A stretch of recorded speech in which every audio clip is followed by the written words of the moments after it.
Saturday the 3rd of July, and it's Quest 32. We're actually on the Atlantis. Can you believe that? After a year and a bit of waiting because of the infamous COVID, we finally got on the next trip to Ireland. We've been quite fortunate really, because we made sure that we got, just for the record, we made sure we got a PCR test done, double vaccinated and all that malarkey as it were. But we got there, which is good. So we started off from Cambridge on the 29th of June. And we trunked up to a wonderful place called Aston-by-Stone. And quite interesting, my 49th, and you did hear that right, my 49th great-grandfather, Nassim Desposny. Now he was alive 450 to 494 AD. And that's from, the Desposnys would later become the Fordham line. Now, we went up to a wonderful church there called St Saviour's Church in Aston-by-Stone. And what an interesting little church. Obviously it was closed, sadly. However, I met some very interesting people just sitting out there on the bench who also were trunking around the country looking at churches as well, so that was quite interesting. The church itself, what can we say? Obviously it's in Staffordshire. It's recorded in the Domesday Book as being Estone or Eastone. The church says it's got some records of about 1870 circa. However, there are older records going back to 625 AD, and clearly there'd have to be records going back to that particular foundation of the church in order for my 49th great-grandfather to be there as well in his time up until 494 AD. So, interesting little church, got some bits there, got some few photographs there, no film on that sadly. Then we went up to Liverpool. What a vibrant place. And everyone knows about the liver birds and that sort of thing, so you get to see that from there. But when we got to Liverpool, we saw the Our Lady, St Nicholas, Our Lady and St Nicholas Church. And that's slightly different. That comes from the Lord Edward Neville, from the Neville line. And he had quite an interest in that particular church. Now around about 1471 AD, so we've become way further forward in time for this one. And he was based in Abergavenny, but he had a very interest in what was going on in Liverpool and in that particular area at the time.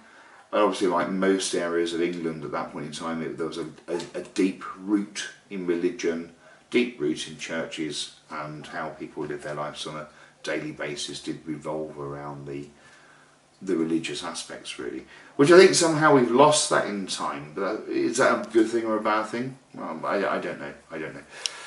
But what we do know is that from history does sort of tell us that people were very devoted to their churches and part of a community, a cluster as it were, and they would go every Sunday ritualistically, and hear what sermons the minister or priest would have to say. So that was Liverpool. Interesting place, vibrant place, lots of building work going on in Liverpool actually, which is very similar to London and other main cities around the country. Busy, very busy on the roads as well. Got to Birkenhead, got on the ferry, wonderful views of the actual dockside there. It was quite a nice mix to see the old docks with and the commercial docks, which are sort of further down the trunk of the estuary, and then you've got the sort of modern buildings there. And it for me personally, it showed a way of how light changes everything, because we saw from how the docks look quite bland during the day, but once nightfall and you're on your ferry and you're trunking down the estuary, all the lights of the docks come on. It looks like a magical place, and you think you're in New York. So it's amazing how light changes everything on so many levels of human perception, which is quite good. So we finally got into Belfast, and Belfast, again, some people would rate Belfast as pretty grim. Some would rate it as good, but the whole area of Belfast, and I don't just mean the main city of Belfast, I mean the sort of suburbs, the surrounding areas. When we trunk down into that northern island part, so we're looking at Newcastle, more mountains. We're looking at slightly across to Carlingford, and then we can even go up as far as Bangor. on the sort of northeastern coast of Ireland, really, I guess. But they're all very beautiful. It's a beautiful part of Ireland, and for those who have travelled backwards and forwards like I have and Janice over the years, there is no physical border, so it really means nothing when you drive from one part of Northern Ireland into Éire. It means nothing to anyone, apart from the fact that then you realise that, oh, we've got to go on to Euros, and we've got slightly different rules, and kilometres per hour comes in for the roadways.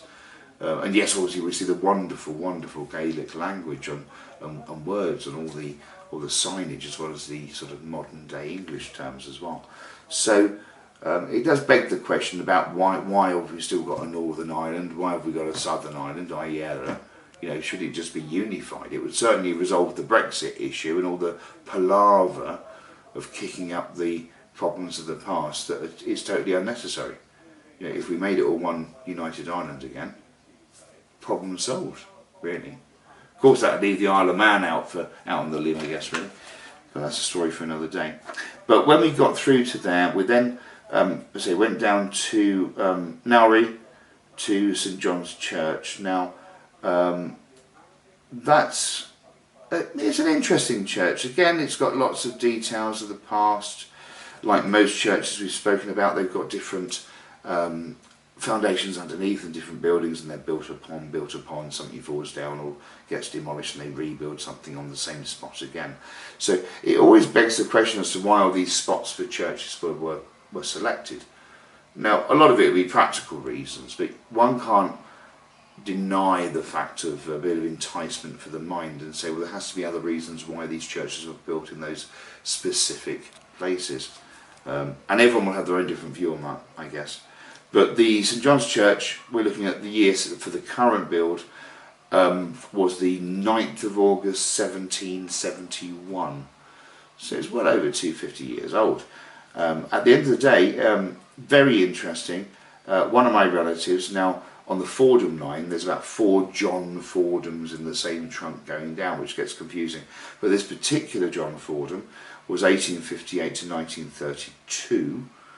And he certainly was around the area, we know for sure, in the year 1883. Now, there was something quite interesting in that area in 1883, but I'll leave that for you to decide or work out or fathom out what that was. But it was quite an important marking, and that would explain why John was there at that time. Makes total sense to me. So that was St John's Church. We then got St Malachy's Church. Now, out of respect, as Janice has already mentioned on her social media feed, we couldn't go into that church, sadly, because there's a funeral going on. But what a magnificent church. It's a very good church. It's got a sort of that grey-white feeling. To me, it looks almost Italian in its build. It looks, and there will be a reason for that as well. Now, we can't lose the sight of St Malachy. Now, it's quite interesting that the word malach means messenger if we go to Sumerian times. So then we get the Sumerian language of malach. But does that have any significance to the church? Who would know? Who would know? But again, that's tied up to John Fordham again. Same period, that's my 3rd great-grandfather, which is quite good.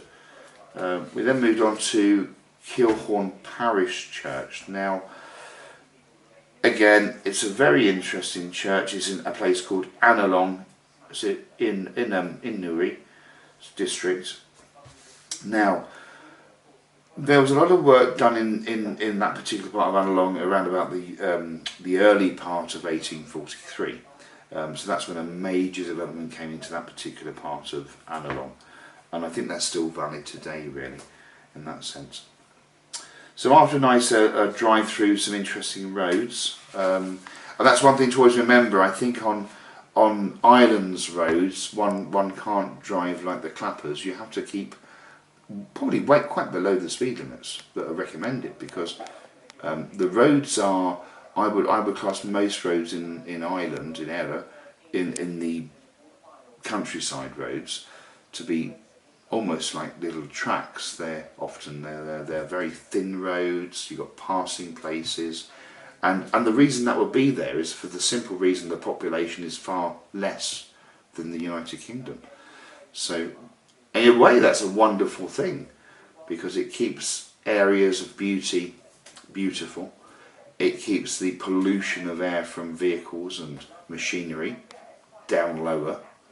As we know, if you live in a city, then your lung health is not going to be very good anyway, because you've got so much pollution with all the vehicles and things going on. So perhaps the last year of wearing masks in places like Cambridge, Birmingham, Liverpool even, has not been a bad thing for the population, because it's allowed them not to breathe in so much rubbish that's pumped out by the vehicles. You know, that's one thing to think about. Roll on the electric vehicles and roll on the hydrogen vehicles which they're piloting on bus services at the moment in certain areas of the UK. So that's very good. So after that we went on to St Colman's Church. Again, quite a nice church, as it were. Now St Colman's is obviously the Newcastle area. Newcastle is probably one of my most favourite parts of Northern Ireland. It's Newcastle to the Moor Mountains. It's just a wonderful, vibrant place. People are really friendly, which is lovely. The church itself, brief history. Well, they opened the new part in 1832, but again, most of it would go back to the past years. Interesting artwork inside, interesting pulpit there as well, to be fair, but sadly you couldn't get into there to see it really, I guess, so that wasn't always very helpful. Now Inch Abbey was the next one, and that was quite interesting. Now Inch Abbey, for anyone who knows about Inch Abbey, that is in a place called in an area called Downpatrick. Now that relates to King Niall, who was actually my 46th great grandfather. Now he was 342 AD. Now Inch Abbey is in existence by the year 800. Well, clearly it was the area was in use way before that, again in order for King Niall to have an interest in the area. So in his reign, in his time of 342 AD onwards. Now there's interesting that there was a lot of Danish influence in the area at the time in Ireland. That's a story for another day. But the Vikings plundered the settlement in 1149 and did a lot of destruction. Later on that had to be rebuilt. So the abbey has always been under attack over the years. But what's interesting is a lot of it was almost lost in time, because how the valley comes in and how the mountains range is, a lot of the area was covered up, and it's only through excavation that they managed to find some of the building work those years ago and realise the abbey was there underground, which something I always mention to my learned friend. There's a lot of history underground, and that's why you can see why archaeologists are archaeologists. Wherever we travel, there is roads. We'll go on roads. Now, a lot of people don't like what the Romans did, obviously rape, pillage and murder, but away from those three key problems that they brought with them when they came across Eire, i.e. came across Ireland, went across England or Mercia in particular, the areas were put straight roads in. So I always say that if it wasn't for the Romans, we probably wouldn't have the road infrastructure that we have today. But in turn of that, there's all that history below it.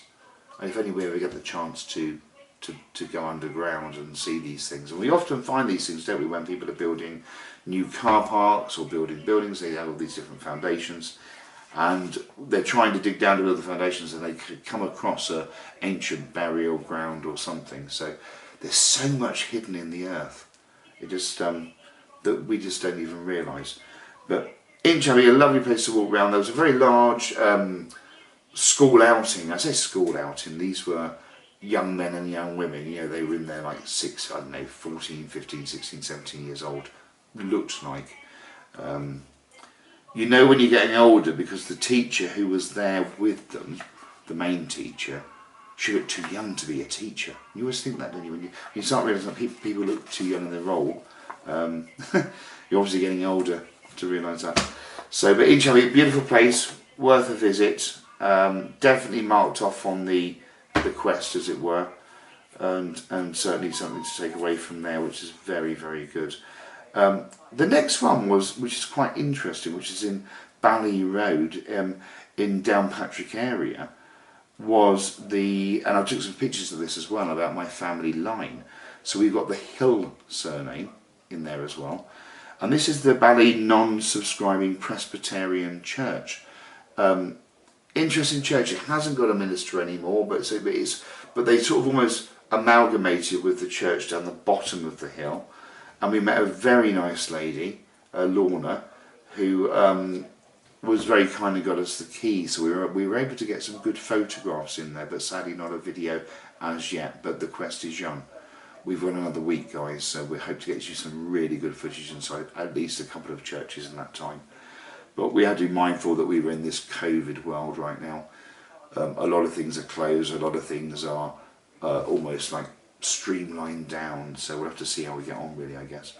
So, but that was the non-prescribing Presbyterian Church, again attached to King Niall of 342 AD, that then would later become onto the Neville surname, which would then become the House of Neville into Scotland and into County Durham, into Raby and Raby Castle itself. So you can always see the migrational pattern of how these things happen over the centuries, which is fascinating to see. We then went down to the Castle Ward where they do the Game of Thrones. Now obviously it was too far for I couldn't walk that, nor could Janice, but we certainly got some good pictures there. We certainly got the Sunken Garden as well, where the Victorian Sunken Garden is in the grounds there. That has been filmed around loosely, I guess. And that, it was very nice indeed. Personally, I've never seen Game of Thrones. I might sit down to try and watch it one day. But again, that area is connected to the High King of Ireland, King Cornel. Now, he was 409 AD, so we're going a bit further onwards now. And King Cornel was in Ulster, the Ulster area. And I don't think anyone knows about the Ulster area with the red hand and all that in the flag, so that's quite interesting. We know that the Neville line has always had an obsession with the colours red, white and black. So they've always been the three sort of main colours for the Neville line, really, in the household itself. So could there be some similarities there? I don't know. Temple Water, we couldn't really get to that because of the time of day, but we did travel up to Audley Castle. Now, Audley Castle was quite interesting as well because what a fascinating building on top of a mound. You can park down the bottom, or you can drive, if you're brave enough, you can drive your car up the little track, and there is like a larger opening at the top there at Audley Castle. Now, Audley Castle again was involved with King Cornel, 409 AD, Ulster areas, Neville line, Neville lineage, amazing views, that's what I can say. And we took some pictures there and some live feed for social media on the day there. As I said there, you'd think you're in Portugal. It was looking so bright and so fanciful, really, which is really, really lovely. Really lovely indeed. So that's what concluded that day out until the 1st of July. We then got into Friday, which was obviously yesterday. St Mary's Church, Riverstown, nice enough church. What can we say about it? Sadly not a lot because we couldn't get in, but at least it marked off the trail of the lines as they travelled around back into the days of the 1700s and 1800s, which is quite good. The next one on the list was the Church of the Immaculate Conception. Now, again, an interesting church attached to John Fordham, 1883. Now, we do know that the Fordhams were, or originate out of Collooney, in sort of south of Sligo, or southeast of Sligo. So a district southeast of Sligo itself. So it's Collooney and Sligo. And that's where the main sort of Fordham lines sort of generated from. prior to that they were in France, obviously, so under Desposini. So they're sort of travelling around in different areas. So interesting to note that the St Mary's Church, nice enough church, lovely pulpit, lovely artworks outside by Thomas Williams, by the way, which is quite interesting. Plans of the building and the low building as well, so that's quite nice. Then we've got another church, the Immaculate Conception, in a place called Lisa Sturrin, or Lisa. It's the Fordham line again, because as they were travelling through on a migrational pattern, they spent time in that area of County Cavan. Now, Cavan County, or Cavan County as a whole, is an amazing county. It's really vast, with mountainous hill range and little roads, little tracks, and lots of little things to find along the way. And again, one almost wishes that we had a metal detector free at hand, that we could start scanning areas, but you'd spend a lifetime trying to find things, I guess. So we try and stick on the purpose of what the quests are really about. And you know, at the end of the day, what we do on these quests is to sign off, as it were, to tie off some of the churches that we know from the past. Now, that means different things for different people. What we're trying to do is just establish the past in order to understand the future. And of course, we've got the Grail in that line there along the way. And as I've said so many times before, what is the Grail? It's a mystery, and perhaps it'll always remain a mystery, and perhaps it's meant to. But what's interesting is there are different messages that our forefathers, our ancestors left for us in different places. And these churches often have these signs and symbols and codes that will allow us to see and know which direction the path is following in. Will we ever find the Grail? Who knows? Perhaps the Grail's been with us all the time. Who knows that? But at the end of the day, the Grail means something, and it's a pathway to follow.